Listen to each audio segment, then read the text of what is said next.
Hello, boyos. This is the Loner Gamescast, where we discuss that everything is a video game. We discuss it. We don't just portray it, we also discuss that everything is a video game. This week, we're going to be talking about a couple of things. The Gamestop stock, for one. That's like the biggest piece of news, right? Also, Probably, yeah. Yeah. Also, we got the Epic Game Store and shit that they're doing. Little updates here and there. And sad news for Returnal. And sad news for Stadia, I suppose. I guess that would be sad news. True. We're also going to be talking about EA a little bit, and Magic the Gathering, which I know isn't a video game, but everything's a video game here. So it is a video game. Everything is a video game, yeah. You talk about WandaVision if you want. I mean, that's a video game. They pretty much live in a video game, but I haven't seen any of it. My name is Nick. That over there is Jake. How are you doing, buddy? I'm living life, living large, and in charge. Wow. Not this time, bitch. I'm the host. So last week's question. What? There was no question. I know. Last week's question, there was no question. So Cooking for Group decided he's going to leave a comment on our video, and he says, "Hey, Loner Gamecast, since you guys didn't ask a question this week, I'll ask you one. Winky face D." Oh no, it's not a winky face. It's just a D smiley face. What would you guys say is the start of retro? Like, how old does the game have to be considered retro? Well, Jake, what do you think about this? Okay. This is funny because we just had this conversation, and it's a great conversation because there's so many. Everyone has different interpretations on what is and isn't retro. And before I give my hot take, okay. So first of all, you know what? We're talking.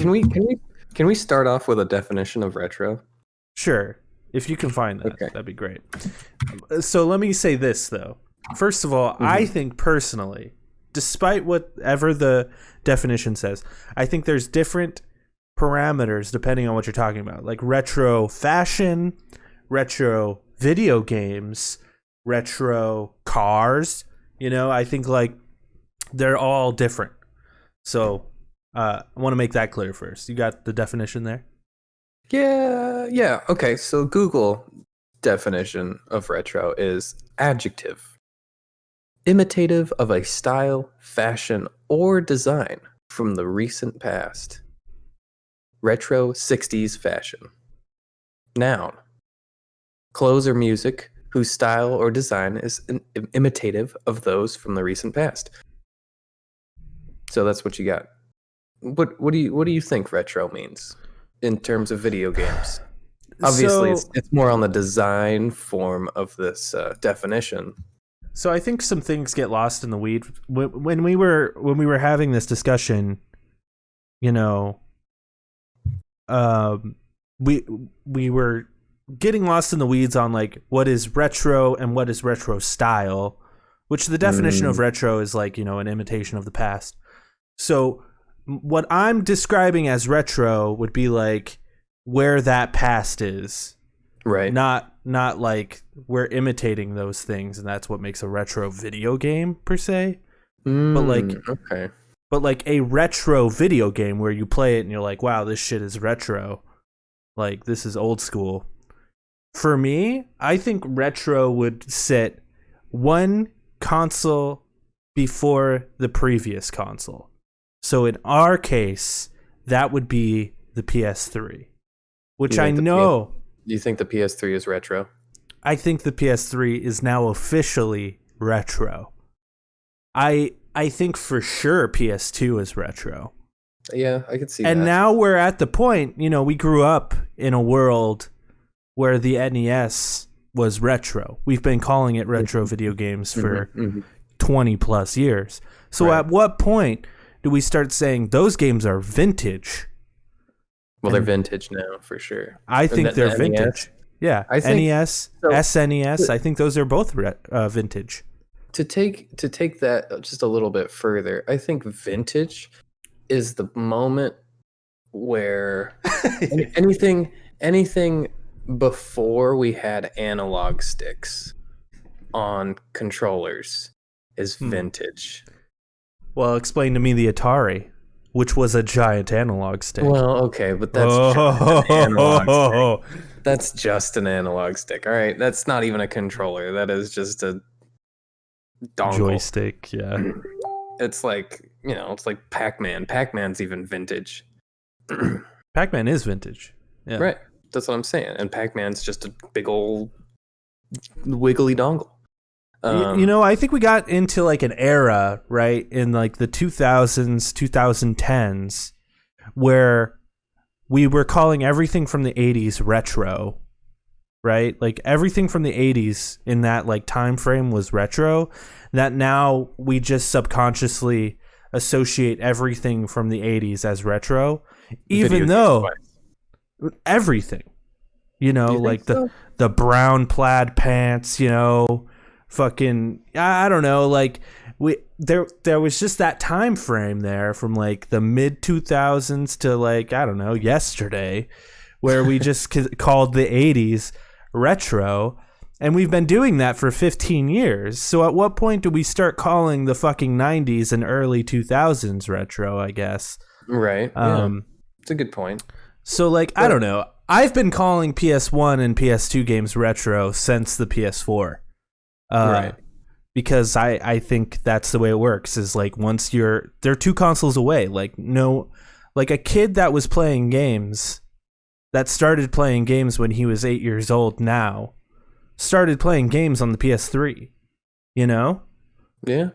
And this kid is, 20 something years old now or whatever.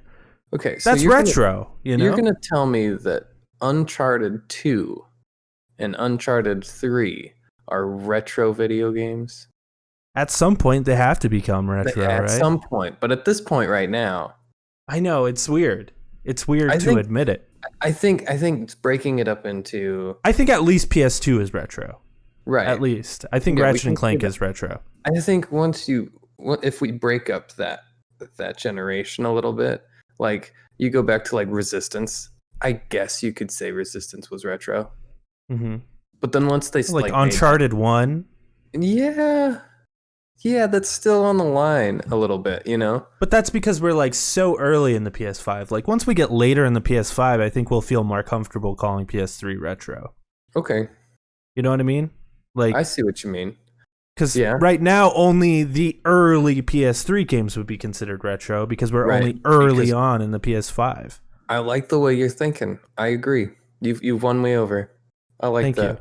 Thank you. So by the end of the generation, anything that came out on the PS3 is going to be considered retro. God, The Last of Us is retro. Not yet. Not yet. I mean, it doesn't matter, really. It's really just semantics. I think, like, we just all will always associate retro as, like, Mario. Like, that's just where our brains go. But isn't that vintage? I guess, but like our brains just hear retro and we all just think Mario, Atari, Tetris, Sega, that's just where our minds go. But that's because we grew up with that shit as retro. But now we're adults. We have our own nostalgia, our own retro, which would be PS2 games. Those are the games we grew up with, and we're almost, I don't know. We're fucking old. We're old, dog. Okay. What else is there to say? We're old. We're getting up there. Let's see. I'm just gonna move on. I see an interesting thing on what you've been playing. So, what you been playing, Jake? Oh, I've got some hot takes. All right. Yeah. I had hot takes about retro video games. Uh-huh.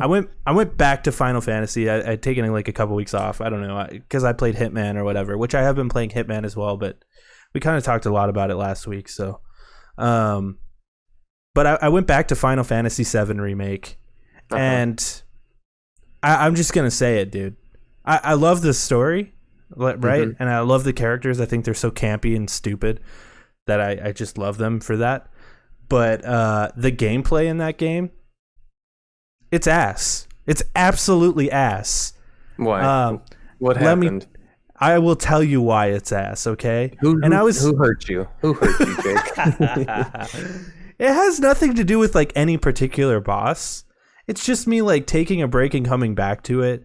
Like I was having these issues before, and as things did sort of get harder, it made me realize it more. First of all, your AI companions are shit. They're so dumb, and they just die all the time. So you like are constantly switching. When I'm like, I don't want to be constantly switching. I want to stay as like either one guy or like switch to the one that's the most powerful, and then just sort of rely on them if I need to.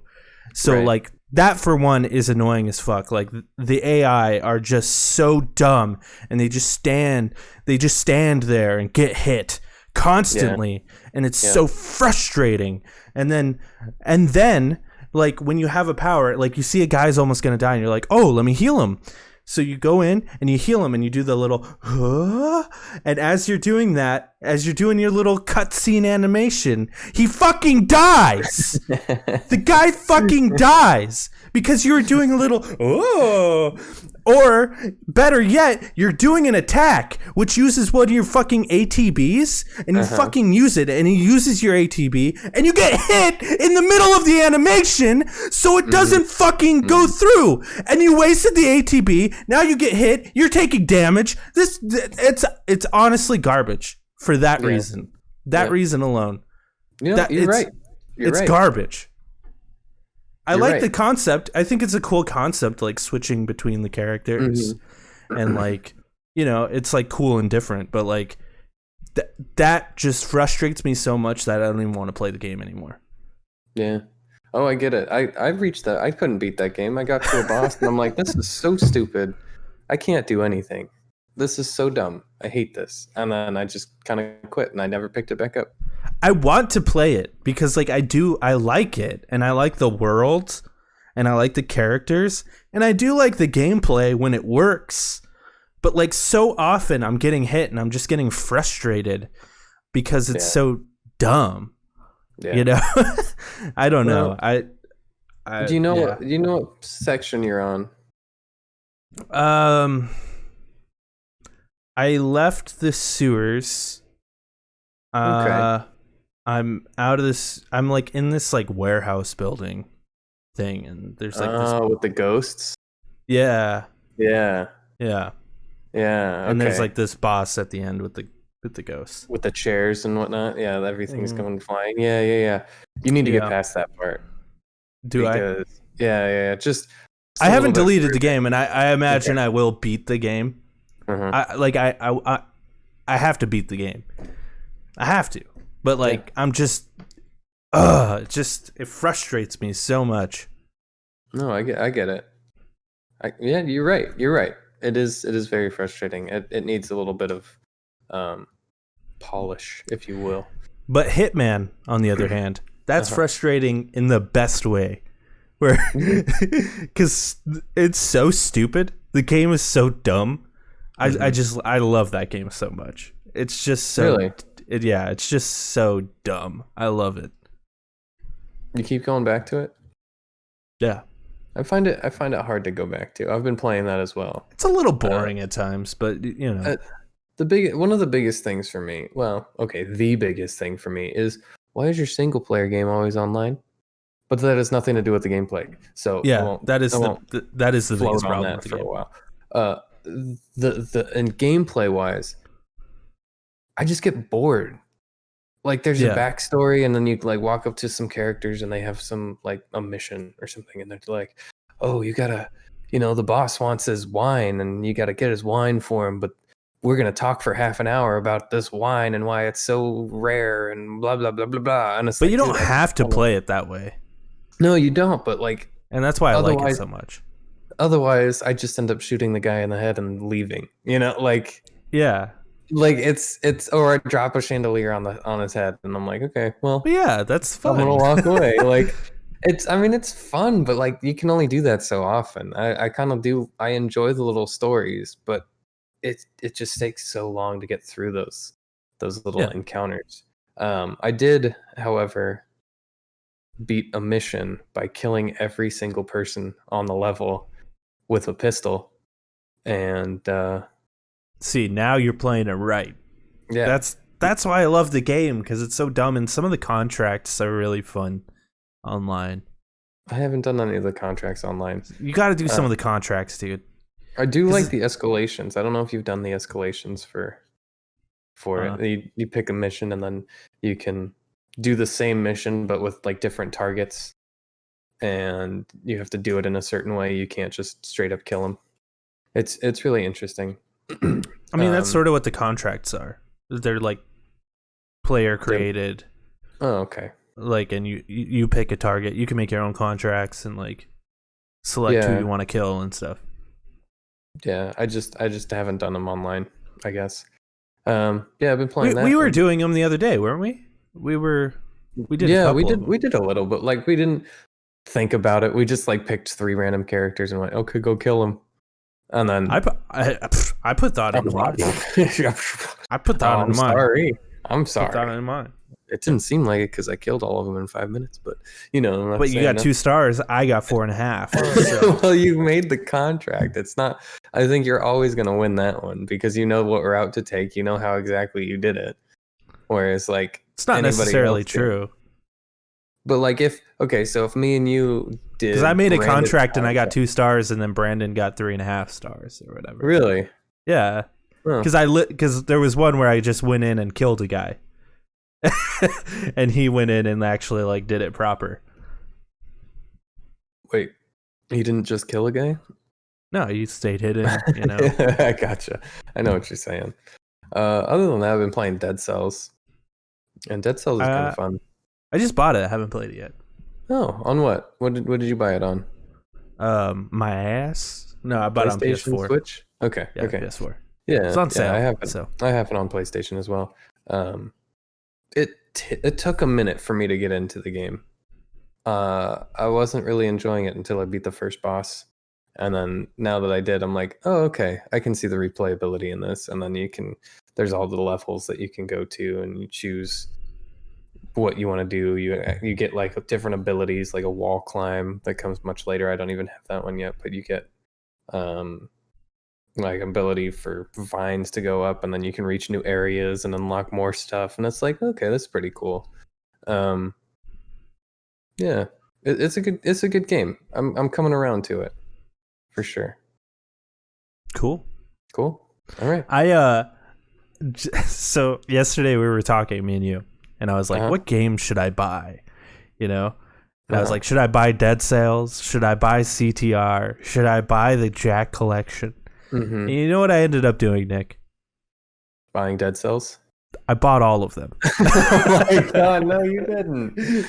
No, you didn't. I bought the Jack Collection. I bought CTR, and I bought Dead Cells. So over the next week, I'll be playing these things.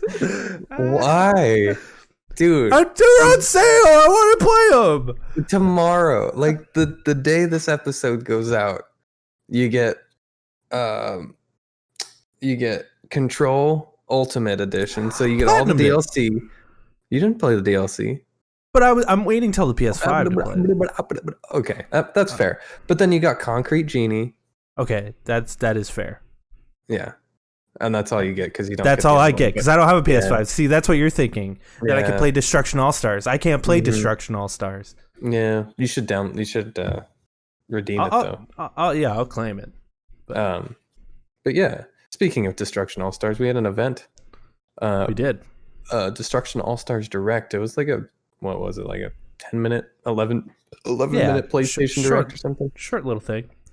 And it was just, showed off gameplay. Game. Finally, like a week before it comes out, of, some Overwatch-looking menus and what's the Twisted Metal looking Carnage and Fortnite looking characters, you know? See, I think I still stand by it's a totally missed opportunity for them to call it Twisted Metal : Destruction All Stars. Like, they totally could have done that. Why do you think they could have done that? Just for brand recognition. Like, why not? They own it. I don't think that they are the same team. But it's Sony. It is Sony. It's an SIE game, so why not? That's, I guess. Yeah. But then you take Twisted Metal fans and the people who love Twisted Metal, and you throw that to them, and they're like, "What the fuck did they do to Twisted Metal? They made it Fortnite." Well, it's either this or nothing, you know. I guess. You know, like, and then they could have put, you know, the like weird clown, Sweet Tooth. Yeah, they could have put that in there. I don't know. I mean, maybe one day. I still stand by the game looks like ass. I don't know. It looks fun. I don't know. I'm very nervous about it, but it's free, so it's like, true. We'll figure it out. You know, I'm glad I don't have to spend $70 to see if this is a good game or not. Yeah. Yeah, it looks all right. I think it's gonna be big for a minute and then it'll die out. I think that's kind of what it's gonna be. I was thoroughly unimpressed. Oh, okay. Yeah. I mean, I'll play it with the boys, you know, why not? Oh, okay. All right. Well, yeah, what if you love it? What if you absolutely love it? I hope I do, man. I hope I love every game, you know? Yeah, but why would I play that when I just got CTR? And Jack X Racing. That comes with the Jack collection. Oh, my God. Just got all the Naughty Dog games. And Dead Cells. Got all the money in the world. I literally just got Dead Cells because it was like $12. I'm like, yeah, but just pick that up. It's $12. Yeah. That's why I picked it up too. I'm like, you know what? I love these kind of games. That's dinner, you know. I'll just skip dinner. Mm-hmm. Okay. And then you got Jack, so you're skipping lunch, and then you got CTR, so you're skipping breakfast. You just won't eat for a whole day. You know why I got the Jack games?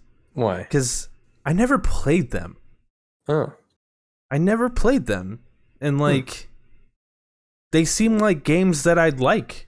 So like they're very much Ratchet and Clank. Ratchet and Clankish. In fact, Ratchet and Clank was made on that same engine, the Naughty Dog engine. No, I'm sure. So, and that's why in Ratchet and Clank you'd always see like little Easter eggs of Jack and Daxter in there. But fun facts. Makes sense to me. I was huge Ratchet and Clank fan, but I just never played the Jack game. So I was like, they're $15. I'll pick them up. Why not? Yeah, I played the crap out of Jack 3 and a little bit of Jack Team Racing. Jack X Combat Racing. Yeah, that's the one. I played a little bit of that. Yeah, they're good. They're good. I don't know how they hold up, but they were good. I'll let you know. All right, I will let you know. Because I don't think these are like upgrades at all. They're just like ports. Yeah. You know, I forgot my kalimba again. We're going to the news, and okay. Here's the news, everybody. We'll get to the big one first. Let's say, okay, GameStop stock. What the fuck? That's so hard to say, isn't it? GameStop stock. GameStop stock. GameStop stock. GameStop stock. Stock. Stonks. GameStop stonks. Yeah, what the hell's going on? If you don't know and you live under a rock, what's going on is people are selling shares that they do not have, and the internet says you're going to pay way more for those shares than you got for those shares that you bought. I can't. Can you explain it better? It's weird. It's scummy. So. It's shitty. It's a really. It really puts into light how nonsensical and dumb the stock market is. Yeah. So basically, like on the stock market, something that, you know, people who make a lot of money on the stock market do, hedge funds in particular, when they see a stock is like gonna lose money, or they assume it's gonna lose money, they bet that a stock is going to go down. So basically what they do is they borrow stocks from people, like they rent them, and the idea that like the people that they like borrow the stock from, if the stock goes up, the people they borrow the stock from get that money back. But what they do with the borrowed stock is they sell it immediately and then hope that when the stock goes down, they can buy that stock back at less price. It way better. Yeah. And then they get the same amount that they borrowed it for. So then they're gaining money essentially from borrowing the stock. They split the difference and they gain the, like if a stock is at $10 and they're like, oh, I bet this will go to $8. And then it does. And then they sell it back to those guys that they bought it from for $8. They made a $2 profit per stock. It's called shorting a stock. And like, it's basically manipulating the system. Right. And it's fucked up. But basically a bunch of people on Reddit on r/Wall Street Bets, were like, no, fuck that. And they all just went on there and bought 1 million GameStop stock, raising the GameStop's price to like, it started at like 10 times. It's like 10 times GameStop. It started at like $10-15 and now I think at its peak it hit 400. I think now it's sitting at like 150, 200 or something, but I'm not sure. Yes. I could look instead of these people, these hedge funds selling the stock or buying the stocks back at a lower price, they now have to buy the stocks back at 10-15 times the price that they borrowed it from in the first place. So they're all going bankrupt and the internet is loving it. Yeah, it's actually as of today being Monday, so yesterday if you're listening on YouTube or whatever, comes out. It's gone down substantially today. Has it? It's still sitting at like 180, which is much higher than it technically should be.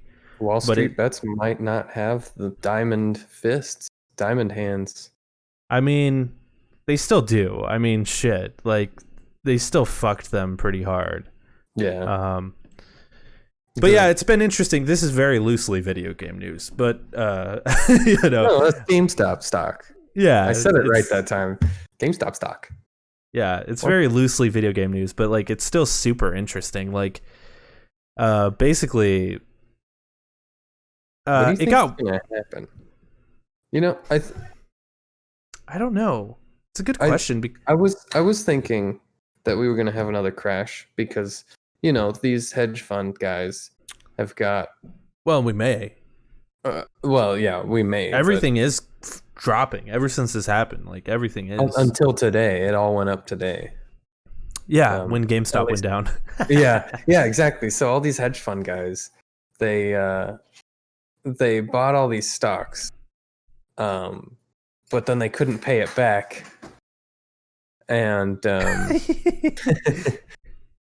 couldn't pay it back, so they were taking out stocks from their other places. So like if they probably had stocks in Tesla, they had stocks in everything. So all of the other stocks except for GameStop is going down and GameStop's going up because they have to pay, they have to take money out so that they can pay to get more money. What this proves to me more than anything is that the stock market is bullshit and doesn't matter. So like I was reading an interesting thing today that it's like, it's so interesting that, you know, in the 20s when the stock market crashed and it like led to the Great Depression and shit, you know, people were like losing their shit over the stock market crashing. 2008, the stock market crashed. Everyone was losing their shit. And now the stock market is crashing and we're all just sort of like, lol. Yeah, kind of. Because like, fuck them. Because we're all like realizing that it's sort of like, yeah, the stock market's going to crash if the economy crashes. That seems pretty, you know, likely. But like also at the same time, if the stock market crashes, it doesn't really affect me much. And if the stock market is doing really well, that isn't really a fair representation of how the actual economy is either. Right. Because honestly, for the past year, the stock market has looked okay. Well, the entire economy around us has been drowning and dying. People can't pay their rents, and Right. yet the Yeah. stock market is doing well. And I think that's what led to this thing that just happened, where everyone's like, hey, let's fucking expose how easy it is to manipulate the market, which is what these people who have been shorting the stocks have been doing for decades and decades. Who knows how long? Yeah, since the stock market started. Yeah, like that, they've been doing it for decades and decades. But now that people who could like do it, that, you know, basically were poor, Right. did it, it's not okay. But like, I don't know, it's They're very not poor anymore. A lot of them aren't. Yeah, a lot of them aren't. A lot of them might think they made a lot of money, but tomorrow might find out that they made no money. So yeah, you know, when that it stock could crashes, it could be. But who knows? Like, it's so volatile right now, and it could go either way. It could go anywhere, and we just don't know. Nobody knows. You know, nobody does. You know. Anyway, let's move on to actual video game news. Everything's a video game. Don't forget that. Don't remember that. Don't remember and don't forget. Don't remember, and I won't forget. Epic Game Store will continue to give out free games every week in 2021. This comes from Destructoid, I think. I don't remember. In the company's Epic Game Store 2020 Year in Review blog post, that's where it's from. Epic Games confirmed that they plan to continue giving away free games on their Epic Games PC storefront throughout 2021. So they're just going to continue to do whatever the fuck they're doing right now, which is cool. But I also hear Epic Games Store is kind of a mess. To continue the quote, these games will continue to be given away weekly, which means that PC gamers will have the opportunity to redeem at least 52 free games on the Epic Games Store before the end of 2021. Epic Games has confirmed that they now have 160 million users registered on the Epic Games Store, reporting that the storefront has seen its daily active user numbers increase by 192% during 2022. Damn. Well, or 2020, sorry. That makes sense because, you know, we were in a pandemic and people were all home and they're like, you know what? Epic's giving away free games every week. Yeah. I'm going to do that because I'm not making any money and I have a computer, you know? Continuing, in 2020, the Epic Games Store saw its daily active users increase to 31.3 million and peak concurrent player count as high as 13 million in 2019. The Epic Games Store peak player count was 7 million. Huh. That's just a bunch of numbers I threw at you. Yes, so Epic Games Store still doing Epic Games Store stuff, and they're giving you free games every week. Sometimes they're really fucking good games, honestly. I think like Grand Theft Auto was on there one time. Yeah, didn't they give out Civ 6 at one point? Yeah, they did, and that was a fairly new game when it happened. I was like, what the hell? Also, one of the games that they gave away, which is kind of old at this point, was Star Wars Battlefront 2. EA's Battlefront. They gave that away for free. This one comes from Destructoid. And this number surprises me. Over 19 million people redeemed Star Wars Battlefront 2 on the Epic Games Store. 19 million people went, yeah, I'm probably going to play that game, and didn't have it already. Like, that just blows my mind. Like, I heard when this happened that the servers at EA, or the Star Wars Battlefront servers, went down for that day because so many people were trying to play it, and the game has been kind of, I wouldn't say dead, but it's been close to dead, yeah. Slowly dying off. So, like, I'm sure the surge and and players really screwed up their servers. Yeah. Yeah, that's it, it's interesting because like they can give out free games like this, but then Sony and Xbox give out free games as well, but you have to pay like a monthly subscription for that. Right. And you don't have to with the Epic Game Store. It's kind of crazy. I've never downloaded the Epic Game Store because I don't know. I just never have. But this makes me think about it.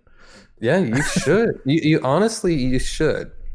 If you plan on playing like older games, I guess, which clearly you are since you picked up the Jack collection. True.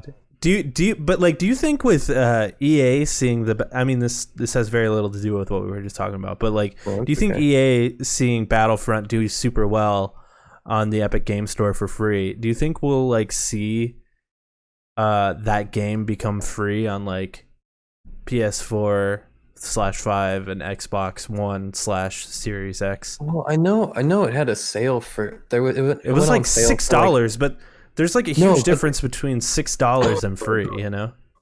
But it also went on sale on Steam. I'm not sure where it went on sale, but I saw it on sale for 95 cents. Yeah, and it's like, just make it free. Yeah, like there's enough microtransactions in that game anyway, you know? Like just fucking throw it up there for free. That game's like 3 to 4 years old, I want to say at this point. And you know, I would say the people who are going to play it already have, but you know, 19 million people but those are people that wouldn't have played it otherwise, you know? True. Yeah, and it's Star Wars. You throw Star Wars on something, and people are like, "Oh yeah, I'll pick that up. I wasn't gonna buy it, but I'll pick it up." You know, I'm sure if they did the same for Jedi Fallen Order, it would have the same sort of numbers. Maybe. I mean, absolutely. Maybe not as big because it's not like a Battlefront game. It's a single player game, but you know, it'll be up there. It'll be in the, I'd say 10 million. I would think. Probably. What do you think the next free game will be from Epic Game Store? Dude, I have no idea. I honestly, they're so random. Like, I know I picked up like Fez one time, I think, and then I picked up that third person Left 4 Dead style game based on the movie. Oh, what is it called? It's like a zombie horde game, and it's just like, what? This is so odd. Like, there's no rhyme or reason. They're just like, well, we're gonna give you Cyberpunk 2077 for free. And it's like, whoa, what? Like, I would not put it past them. That would be insane if they gave that out for free. I'm hoping for Farming Sim. I could see it. Yeah. I don't know. We'll all play Farming Sim? Let's move on. EA.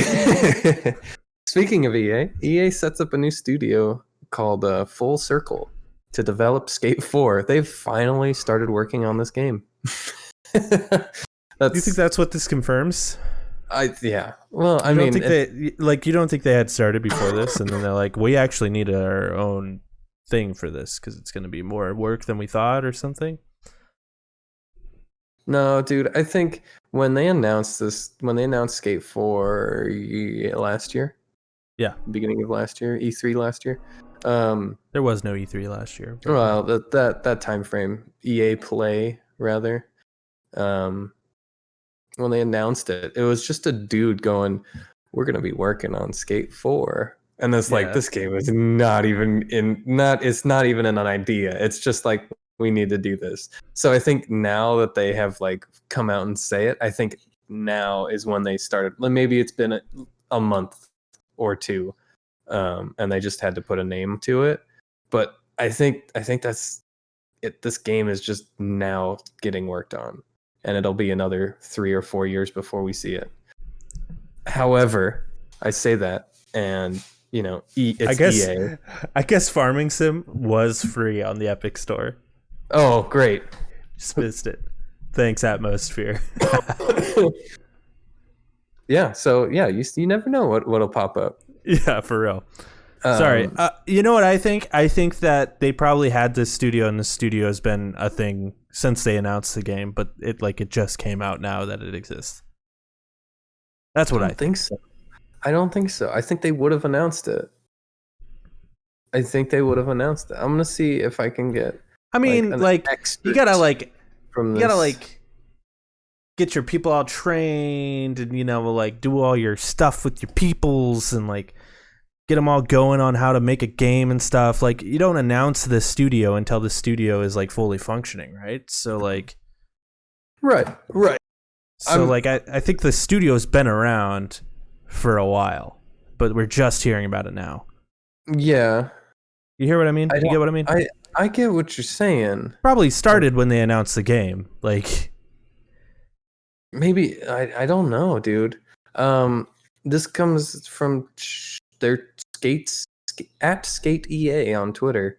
They put out something that says, "Hi, yes, we're still working on the next Skate, and we officially formed a studio to prove it." And there's a little picture of a guy in a hat, and he's got a smiley face or whatever as their logo, and it's called Full Circle. Actually, kind of a dope. Who made the Skate games before? What studio EA. was it? EA. Well, what studio was it? I'll look into it. Who made the Skate game? EA Black Box. EA Black Box. I don't think they're around anymore. Probably not. I think EA probably shut them down. Formerly Black Box Games.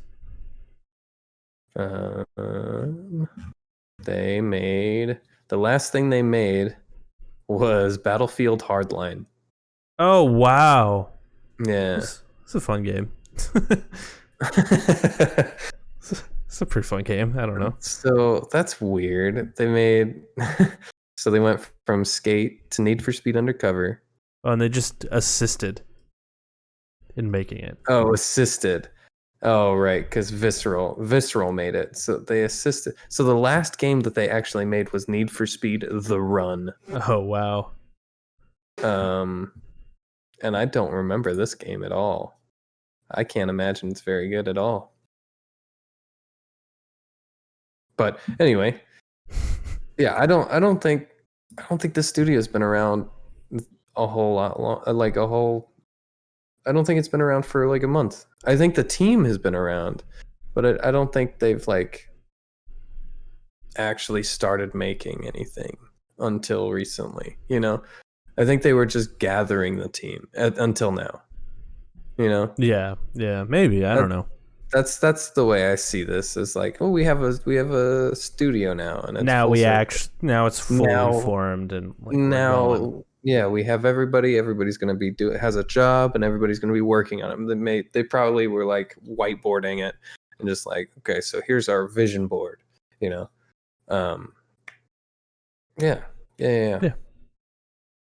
So interesting stuff. We're going to talk about this because I found this interesting. I know it's not technically a video game, but everything's a video game here. Magic the Gathering Black Lotus card sells for $511,100. One card, one single piece of cardboard. $500,000. What? $511,100. 511100. Why? This comes from Polygon. A rare Black Lotus, the most prized Magic the Gathering card ever made, sold Wednesday for $500,000. That's more than 3 times the price paid for a similar card in 2019, and more than 5 times what the card was going for in 2018.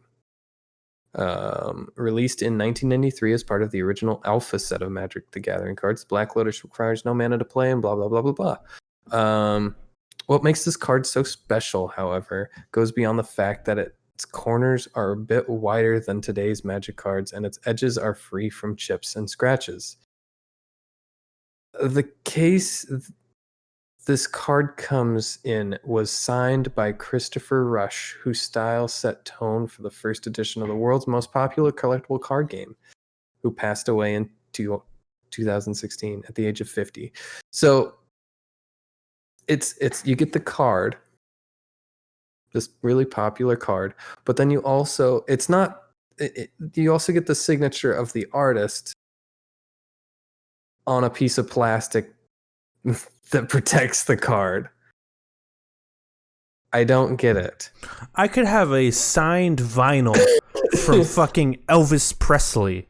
I know. And it'd be worth less than this. Like, that's just insane.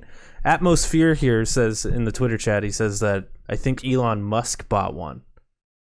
What? That sounds feasible. Sounds probable. I believe that. Did he buy this one? Let's see. The auction was held on eBay.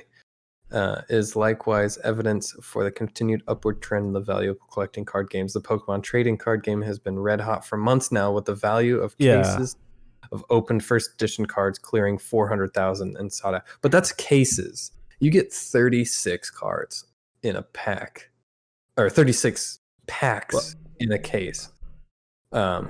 Standard in Magic anyway. You get 36. This is one single piece of. Well, I've heard like with Pokemon, and this kind of lines up with this Magic card as well. I guess like some of the like early, like Pokemon cards with like misprints or like fucked up edges or something are like worth a lot of money just because how rare they are. Yeah, like if you get like a Blastoise that's like off center, or it's like sideways or something, I'm sure you could sell that card for a lot. But this is just a really nicely done card, and it's got a guy's signature on a piece of plastic. You don't use it though, so like no, you would never put that in a. Yeah, you just $500,000. Yeah, I guess it's artwork that's this big. You know, you put that on your wall and you go, look at this little. It's like the Mona Lisa. You know, you get to it and you go, you spent how much on this thing? Yeah, like, I mean that's cool. Like, I'm all for collecting because like I collect things. I collect vinyl. I collect comic books, and like, you know, I'm all for it. But like as soon as it gets into like the hundreds of thousands, like what the fuck? Like these things were like $5 when they came out. You could buy something to live in, you know? Yeah, something really nice to live in. Yeah, honestly, that's like a really decent house. Or a very small apartment in New York City. True. True. Yeah. So. Yeah, that's wild. That's fucking bizarre, dude. $500,000 for a piece of cardboard. I play Magic, and the most I've spent on a card was probably $30, and it hurts to do that. It's like. It hurts. Why did I do that? Like, it feels bad. I can't imagine like, who's married to this person? And they're like, yeah, okay, go do it. You know? I don't get it. Anyway, we'll move on because we got a couple more things here. We got Returnal, the game from Housemarque. Housemarque. Yeah. Housemarque. Guys that did Resogun and something else before it, I forget. They have moved Returnal to April 30th from its original release date of March 19th. This is real sad because this was going to be my March game. This was going to be the game that I played in March. You know, I'm like, cool, I got February set up. I'm going to be playing a couple of things, and then in March I'll be playing Returnal, and then in April I'll be playing Monster Hunter Rise. This comes out a week before Monster Hunter Rise, and I'm like, fuck. You know, This comes from the PlayStation Twitter. Returnal has a new release date of April 30th, 2021. SIE and Housemarque have made the decision to move the release date in order to give the team extra time to continue to polish the game to the level of quality players expect from Housemarque. See you in April, from the PlayStation Twitter. This makes me a little nervous. Yeah. Because I'm sure it's fine. The last time was pushed back a month, that was terrible. But I think the difference here is they didn't push it, 10 months and then push it another 3 months and then push it another month. Right. They pushed it a month. They're like, we gotta just work out just like a couple little kinks. And if I had to guess, it's probably server kinks because they're gonna have leaderboards and stuff. If I had to guess, that's probably what it is. I don't know about that because these guys. This is a big undertaking for them. Yeah, this is like a very different game for them. So these guys are the arcade kings.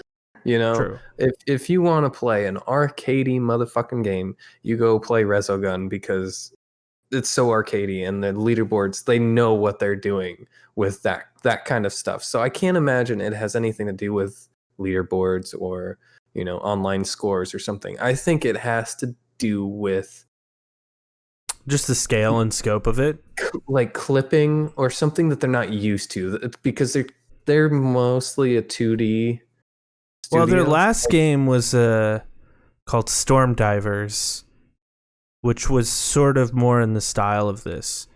Really?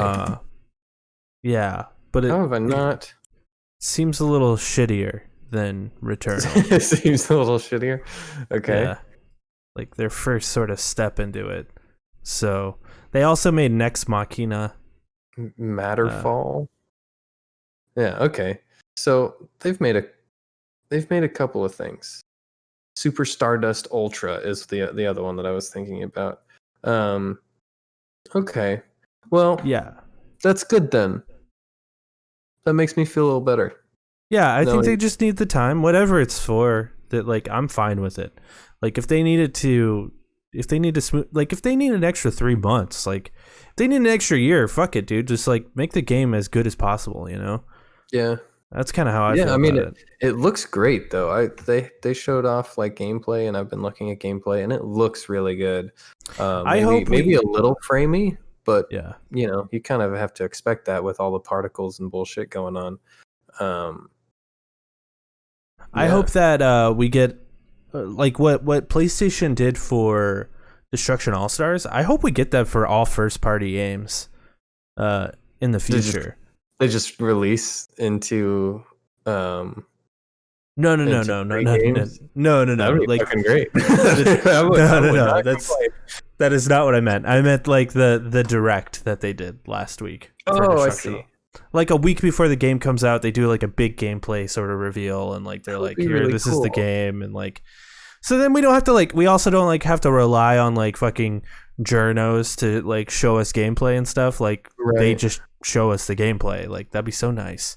That would be nice. It's like, yeah, we're gonna be talking about Returnal for 20 minutes, and then they talk about it. They talk about the challenges that they had, and then they show off gameplay. That would be perfect. Yeah, I like that. I like that a lot more. To be fair, once again, last time we saw something like that was Cyberpunk, and they kind of fucked us on that one. So they sure did. They sure fucking did. Straight lied to our face. So straight lied to our face. Oh man, what are you gonna do? What are you gonna do? I mean, they lied to us by putting a little thing of text at the bottom that says everything is subject to change. Assholes. Assholes. All right, on the last piece of news, we'll move on. The Google Stadia. You guys remember this? You guys remember this one? You guys hear about this one? Guys hear this one? You didn't hear about this one? The Google Stadia shuts down internal studios. Changing business focus. This comes from Stephen Totillo. I'm going to say Totillo because that's a funny sort of way of saying it. It comes from Kotaku. Google Stadia the late 2019 streaming platform that promised to revolutionize gaming by letting users stream games without needing to own a powerful PC or console, is altering course, getting out of the game making business, and will now offer its platform directly to game publishers alongside offering Stadia Pro to the public. Google will close 2 game studios located in Montreal and Los Angeles. Neither had released any games yet. I just read that. The closure will impact around 150 developers. One source familiar with Stadia operations said the company says it will try to find those developers new roles at Google. Google will continue to operate the Stadia gaming service as a $10 monthly Stadia Pro service. It's unclear how many, if any, exclusive games will still come to the service, though the company has indicated that it can still sign new games and will bring more third-party releases to the platform. It nevertheless will look too many like a drawdown of the plan to have Stadia run as a bona fide competitor to console platforms. So they're like, yo, this shit, this shit, and nothing worked. Yeah. Let's just shut it down. I don't know. So I think there's many ways to take this, right? Like, I think maybe they were like, we need these 2 game studios because we're competing as a console, and like we need console exclusives, right? But I think what happened, now hear me out here, what I think happened was Cyberpunk came out. Now hear me out. Yes, it did though. One thing that happened with Cyberpunk was it didn't run well. No. I think we're all aware. It didn't run well on PS4. It didn't run well on Xbox One. Yeah. It ran okay on PS5. It ran okay on the Xbox One X, or not One X, Series X, whatever the Series fuck they're X, called. yeah. But where it did run really fucking well, from what I heard, was Google Stadia.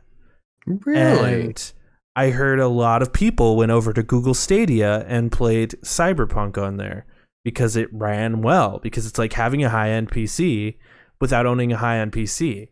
So I think I think what they're thinking now is, hey, instead of us being like a new console, how about we be an alternative to PC gaming?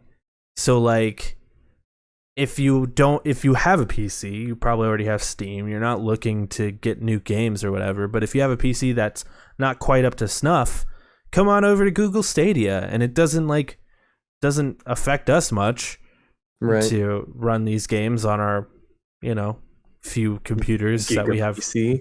Yeah, that we have running back here. So I think that's kind of their thought process, was like, we can make a lot more money just being like an upscaled PC for people, and we don't have to waste money on making games. Google Stadia didn't do as well as we thought it would, but we can continue to make money off of it just by being a more powerful PC than someone's PC, The biggest issue that I have with all of these companies that just think that they can come in and come into my house, my PlayStation house. No, they come into my house. Damn, my daughter's wedding. They think that they can make a great video game good enough to sell their console within a launch window of their console. You can't do that. It takes years. Yeah, I don't think they realize that. That's a good point. It's a very good point. Like, these 2 game studios didn't release a single game. And I think it, on paper, anytime you have that sort of, just, you say you have this subsection of Google, and it's just like Stadia Gaming, right? And they look out on a spreadsheet and they're like, well, we keep giving a whole lot of money to this Stadia game developer.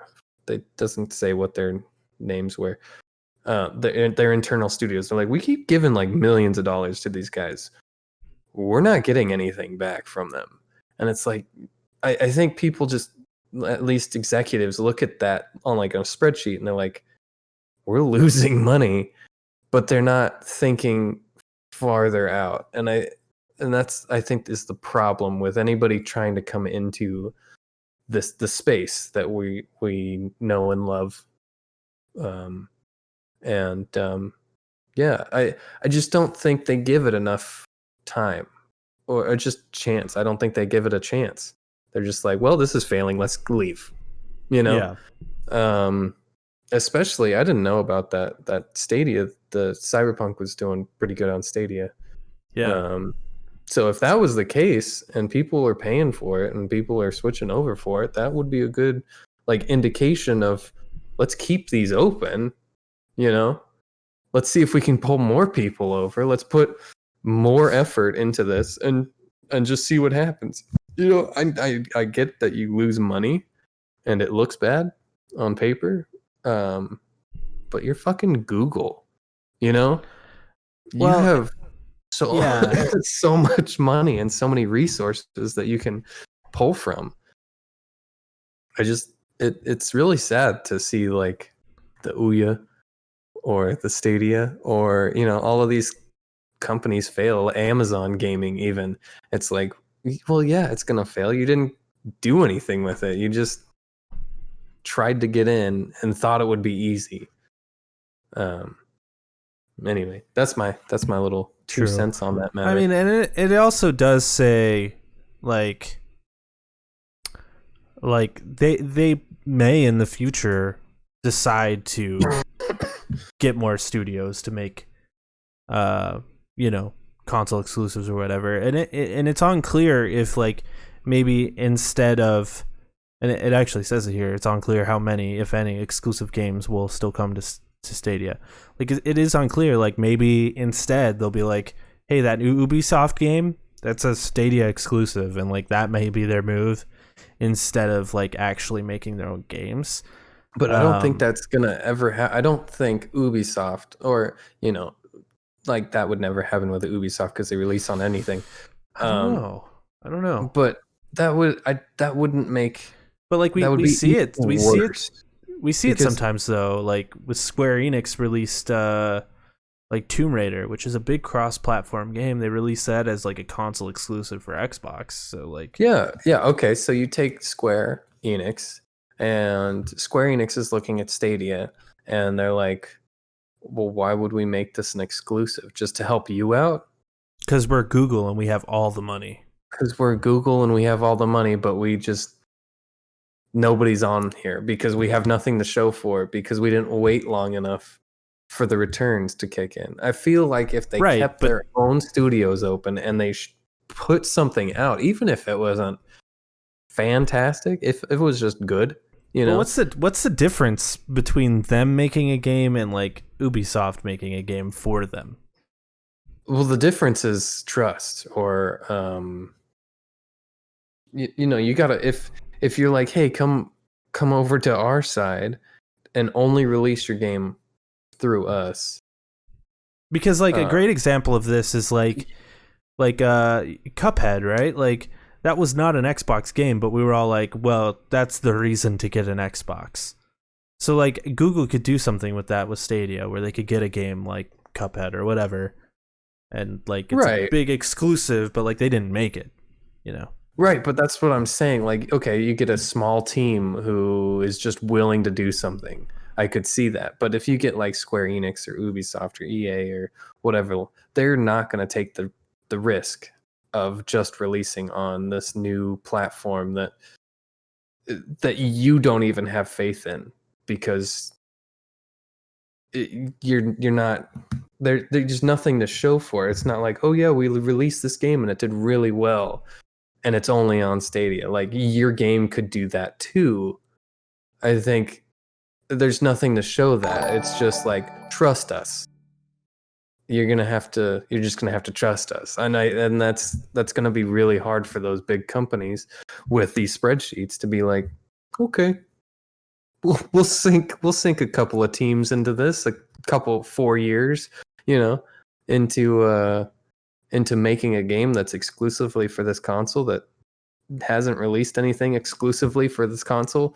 It's just too much of a risk, I think, for the big companies. Maybe a third party. It's not a risk though if Google is like, we're gonna give you the development cost.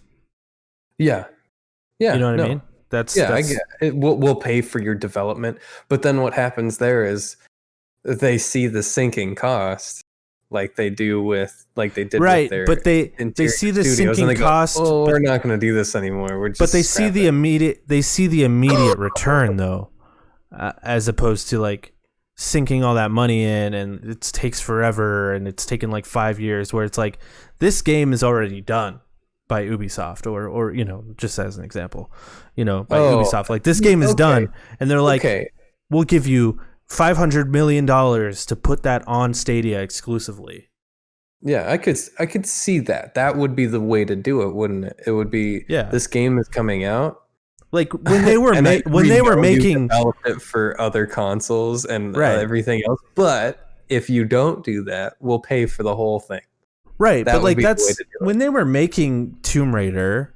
I forget which one was the exclusive Xbox one. They weren't making. No, it was the second one, I think. I think it was all of them. No. Because I remember they were all timed exclusives. I remember playing the first one when it came out. So, but they weren't. Right. They weren't making that as a console exclusive. It was like the game was done, and Xbox was like, "Hey, how about you make that a console exclusive? We'll give you $50 million or whatever." Yeah, whatever. So, I think that's Google's move, is like, well, we can just spend all this money and get immediate gratification, which is totally Google's style. Yeah. Like, how about we just buy YouTube? It's already a made product. Everything that they try to make themselves, it falls apart, like Google Glass and shit. Google Plus. Yeah, Google Stadia now. Everything that they try to play the long game, it doesn't work out for them. So I think you're right. I think if they are going to continue that, they have to like pull the rug out from PlayStation and Xbox, and just be like, "This is ours," and then just hope it's good. Yeah. Yeah, or like in the future, maybe they partner with PlayStation, and like Horizon, instead of that coming out on PC on Steam, it comes out on Stadia. Like. That could be the move too, or like Death Stranding, how that came out on Steam. Like, maybe that comes to Stadia, and like they have these partnerships with the different companies. Like, who knows? I could see that.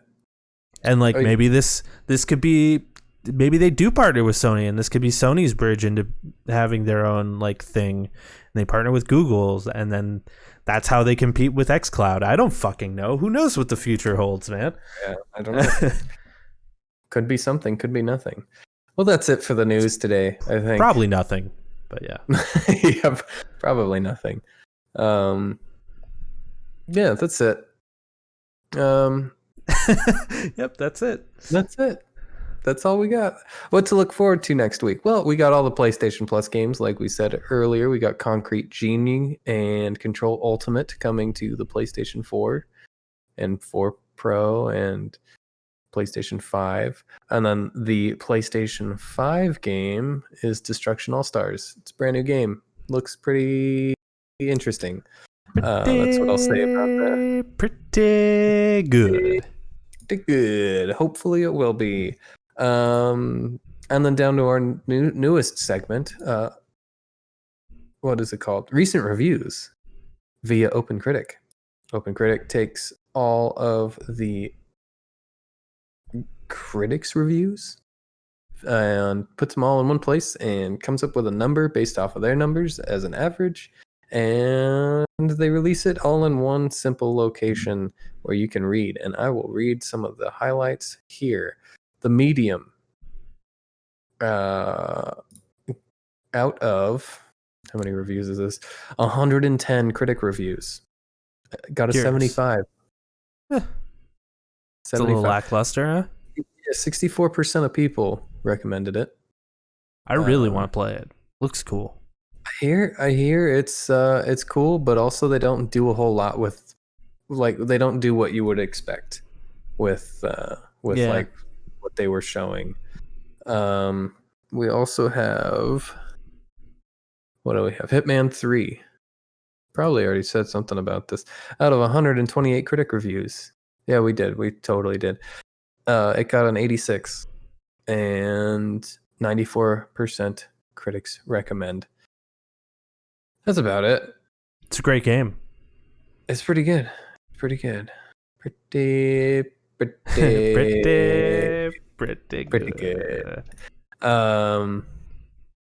You got a question, or are you just gonna wait? Okay, all right. I do have a question.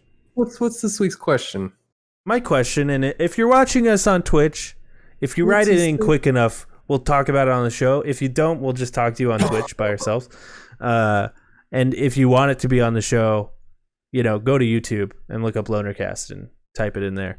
But this week's question is, what makes a game retro? Oh my god. No, you did not. I did. Why? What makes a game retro? Wasn't that what we just answered in the beginning? Yeah, but I want to know what the people have to say. Okay. All right, well. He said to us, I will ask you a question. What makes a game retro? Uh-huh. We didn't ask him the question. Okay, so now we're asking him. We're asking all the viewers. We're asking all the viewers. What do you guys think makes a game retro? Yeah, and we won't talk about it much because we kind of answered our thoughts at the beginning. Our thoughts, yeah. But I would like to know what you guys think. Okay. Very curious. All right. I'll retract my statement of, are you serious? Okay. I'll allow it. I'll allow it, I guess. Okay, here's my question. No, that's a fine question. No. Here's my question. Will you guys allow it? Oh, okay. Will you guys allow us to ask the question? Will you allow it? Yeah. All right. Yeah. That's the show. We're gonna plug some shit. Watch our other Lonercast shows. Well, Jake's other Lonercast show. The Jake and Corey podcast with Corey Blaze and Jake Woods at the helm, talking about everything political. What was this last episode about, Jake? We actually talked about GameStop. We also talked about Infinity War. That's right. Yeah, because Corey's never seen Infinity War or whatever. And he hated it. So he hated it. He hated it. I thought that was one of the best superhero movies because everybody fucking dies at the end. And I was know. Wow, what?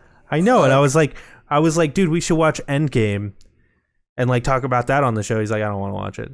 I'm like, you fucking asshole. All right, whatever. Wow. What a dummy.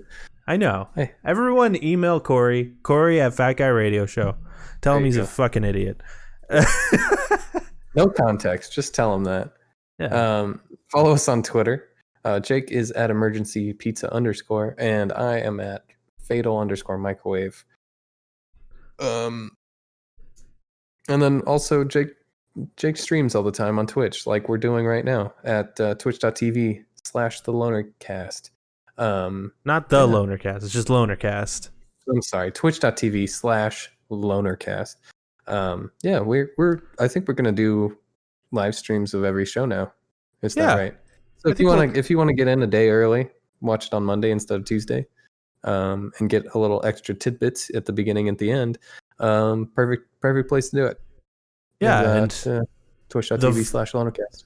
The VOD is up on Twitch too. So like if you miss it at 3 p.m. Pacific time on Twitch, it'll be up there at that point. So you can go to Twitch and watch it there if you want.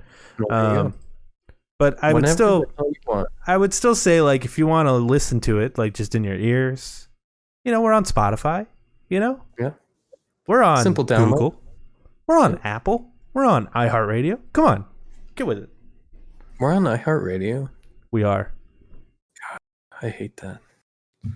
I'll take it. I just don't like iHeartRadio. I don't really either, but...